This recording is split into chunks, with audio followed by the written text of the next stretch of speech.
எத்தனையோ நபிமார்கள் பாவம் செய்திருக்கிறார்கள்.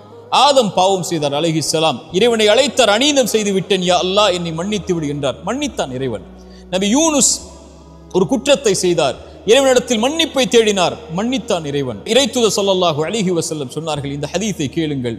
ஒரு மனிதன் இரவில் பாவம் செய்வான், காலையில் வந்து மனிதர்களுக்கு மத்தியில் நான் இதை செய்தேன் என்று சொல்லுவான். இறைவனிடத்தில் எல்லோரும் மன்னிக்கப்படுவார்கள் இவனை தவிர. ஏனென்றால் இறைவன் மறைத்ததை இவன் வெளிப்படுத்தினான். இறைவன் மறைத்து இவனை இந்த பாவத்திலிருந்து நீக்க வேண்டும் என்று நினைத்தான். ஆனால் இவனோ வெளிப்படுத்தி அதை தொடர்கிறான் என்று இறைத்தூதர் ஸல்லல்லாஹு அலைஹி வஸல்லம் சொன்னார்கள். இறைமறை என்ன சொல்கிறது?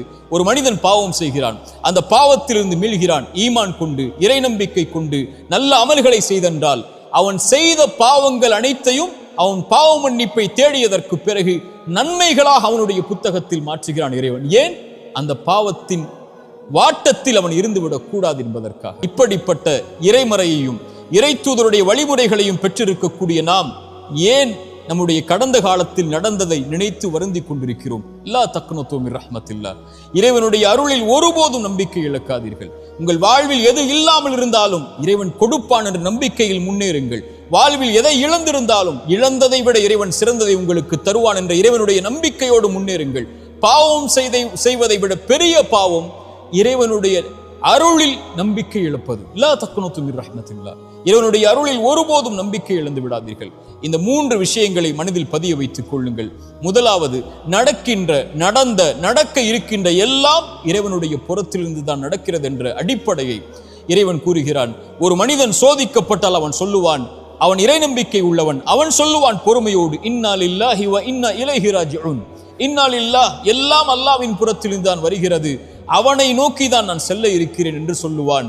இறைத்தூதர் சொன்னார்கள், இந்த வார்த்தையை சோதனையில் பொறுமையோடு சொல்பவனுக்கு அவன் இழந்ததை விட இறைவன் சிறந்ததை கொடுப்பான். அவன் நம்புகிறான், இறைவன் புறத்திலிருந்து தான் நடந்தது இந்த கடந்த காலத்தில், இறைவன் இதை மாற்றுவான், அவன் எதிர்காலத்தை எனக்கு கொடுத்திருக்கிறான், அதை நோக்கி நான் நகர வேண்டும் என்ற அடிப்படையை புரிந்தவனாக அவன் இந்த உலக வாழ்வில் வாழ்வான், எது இழந்தாலும் என்று இறைத்தூதர் சொன்னார்கள். ஒரு மனிதனுடைய குழந்தையுடைய உயிரை கைப்பற்றுவான் இறைவன். கைப்பற்றக்கூடிய மலக்கிடத்திலே அந்த வானவரிடத்திலே கேட்பான், இந்த அடியானுடைய குழந்தையின் உயிரை கைப்பற்றும் போது அவன் என்ன சொன்னான்? அவன் நேசித்த அந்த குழந்தையுடைய உயிரை கைப்பற்றும் போது அந்த இறையடியான் என்ன சொன்னான்? யா அல்லாஹ், என் நிறைவா, இவன் புகழ்ந்தான் உன்னை, உன்னிடத்திலே திரும்பி வந்து விட்டான். இன்னா லில்லாஹி வ இன்னா இலைஹி ராஜிஊன். யா அல்லாஹ், உன்னை சார்ந்தவன் நான், உன்னிடத்திலே திரும்பி வருகிறேன் என்ற அந்த வார்த்தையை மொழிந்தான். இறைவன் சொல்லுவான், அவனுக்கு சொர்க்கத்திலே ஒரு வீட்டை அமையுங்கள் என்று. இதுதான் இறை நம்பிக்கை கொண்டவனுடைய பண்பு. இறைவனுடைய நாட்டத்தில் நடக்கிறது, இனிமேல் நடப்பது சிறந்ததாக இருக்கும் என்று இறைவனை சார்ந்து வாழ ஆரம்பிப்பான்.